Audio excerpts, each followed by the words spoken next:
This week on RIT Sportszone, Derek Roy, the Buffalo Sabres, comes to the Ritter to check out RIT Hockey. The women take their program into the ECAC Hockey Tournament.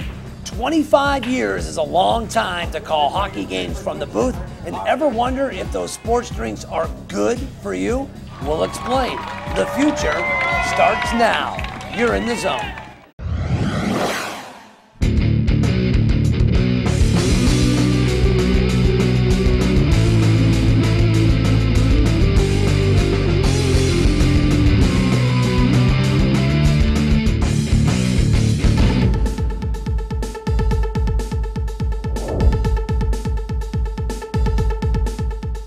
And welcome to RIT Sportszone. I'm Larissa Stavnici. And I'm John DiTilio, and you may want to bundle up for the show because, well, you guessed it, it involves a lot of ice. We start with hockey, but not exactly. How about the voices behind RIT Hockey? Plus, the Sabres star rubs elbows with some RIT Hockey fans. The women's hockey team plays their last home game of the regular season, and we finish the show by educating athletes on how to refuel their bodies. Well, give me a timeout. What starts first? What's up first? Well, John, not many fans can say that they've watched the highs and lows of RIT Hockey for the last quarter century, quite like the team of the WITR announcers. Well, Alex Brower kind of goes behind the scenes, catches up with these men about their camaraderie and their lives in the booth.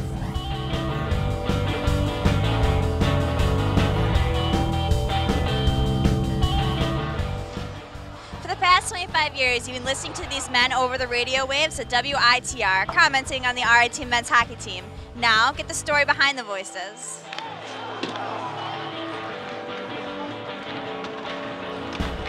Flynn now will chase behind the net. Can't get to the loose puck, and walks out. Right in front, he hit a skate. How would you describe each personality in the box?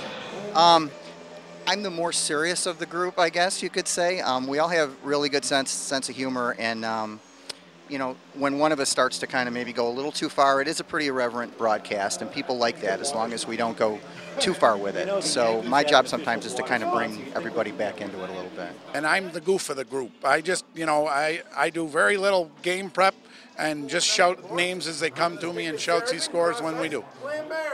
I tend to float around in different roles depending on who can be there and who's not there. If Randy's not there and I'm doing play-by-play, then I'm focused on that. If three of us are there, then I kind of focus on the stats and things like that. So I tend to throw in kind of the quip or the pun or the little one-liner once in a while, I guess. Razor with a shot, goes right. Rebound! Pinizano puts it on net. I'm sure you've experienced other people up in the box. How has this clicked? I don't know why anything special has clicked, but you know, the group of us has worked probably longer together than anybody. You know, we've become really good friends, the three of us, and it's a lot of fun. It's a volunteer thing to do, and if you're not having fun, it wouldn't be worth it. But it has been a lot of fun for us. So, you know, we see each other in the off season, and we're good friends, and that helps keep things fresh.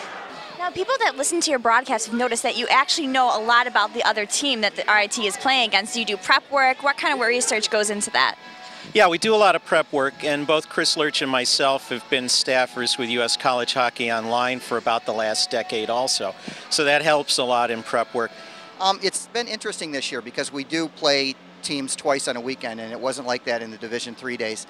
So we have to be extra, we have to do a lot more research because we have to have something to talk about the second night. Usually we introduce a team, but then you're playing them again the next night. So we have to have like twice the material in order to keep people informed about what's going on. Well, like I said before, it seems you guys have a lot of fun, but when it comes to the actual business side of it, who does most of the play-by-plays? I do the play-by-play when I'm around, and I make probably all but 4 games a year. So I've been doing that for probably the whole time. Right. And you know, Ed will step in when I'm not available, but I have these two guys to keep me on the straight and narrow, and they know more about college hockey than I'll put anybody else in the business up against them. So.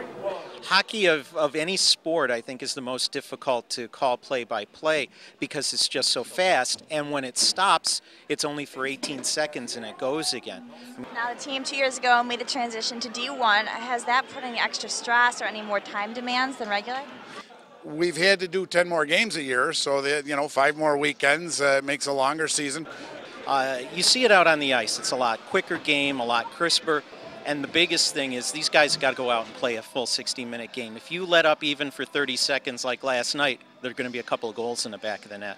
The transformation this year, just that little bit, that extra goal a game or whatever it's taken, has put them where they are, and it's been a lot of fun to broadcast this year. On Menard, swung around the boards. Draper will try to clear again. Does the center ice. Here comes Corinne across the line with speed. Shot goes wide on the near side. There seems to be such a confidence on the team playing in front of you.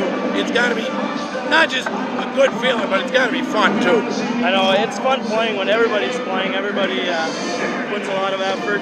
Makes things easier, you know. Great weekend here in front of the home crowd. A sellout tonight. Louis Menard, our #1 star. Great job, guys. Now with technology, which is pretty recent, people can listen to the broadcast all over the country. How has that affected your fan base? It's been great because, especially for the parents and family of the players, because we don't have anybody really from Rochester. So that's the way that they all keep in touch when they can't be here. We have players from Western Canada and you know, as far away as that. So it's nice that they can listen to us, and we get nice emails from people. We get emails from alumni in China, you know, pretty much all over the world who can listen via the internet. So it's been a great addition. We really, really appreciate that parents and family can hear the games with their kids. I mean, a few years ago before the internet, sometimes people would call up and listen over the phone. Now with the internet, friends and family all across the U.S. and Canada get to listen to the game, and that's very gratifying when we hear from them. Well, you guys seem to have a really great dynamic going. What happens when you end up leaving? Or You know, I've kind of wondered about it, if I would miss it or not, and you know, I think when it's time, it'll be like, hey, it's been good, and go on and do other things. And none of us wants to be the first to quit, because I think we'll feel like we're letting the other two down. But you know, we have kids that play hockey, we're married, have families and stuff. It is a big commitment, so it's in the back of our minds sometimes. But as long as it's fun, I think we'll do it a little while longer.